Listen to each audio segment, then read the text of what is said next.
learn for myself. So the way life does that is your past traumas tend to reoccur.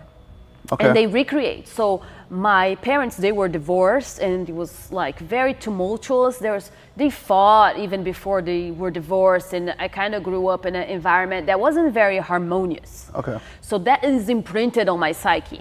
So because that didn't heal and that didn't get processed, I carried that on forward into my relationship.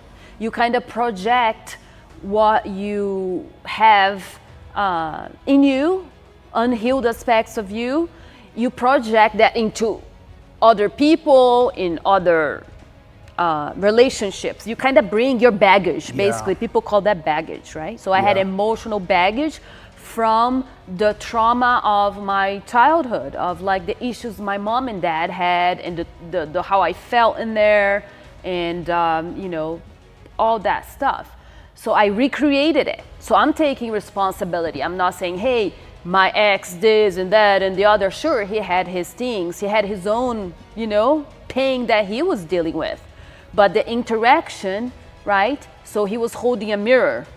So I could see my own pain, my own suffering, my own needs, my own aspects that need healing. Because of the pain of my childhood trauma, because of the pain of my relationship trauma, I had to, you know, I got a divorce. So that's another, you know, situation. It's kind of traumatic, you know, because now what? I didn't have any family here. That's right. I didn't have, I didn't really have an education when I was contemplating it. I didn't have a college degree, and I just was gonna have to go support myself, you know, like he didn't work and things like that. So I had to really figure it out. I'm like, okay, I'm gonna go back to school and things like that. So I'm still in the process of like healing from all of that.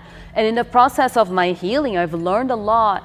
I've done So Jiu-Jitsu, I've done mindfulness, meditation. I think spirituality is a huge part of it. Therapy, you bet.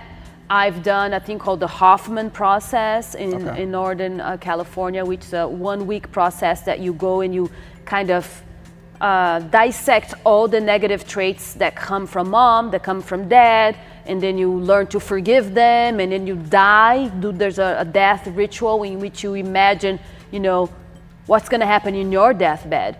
You know, what if your parents die? Imagine your parents die, and then they actually went, you know, there was like candles and dark and funeral music playing, and that was serious. It's like they died.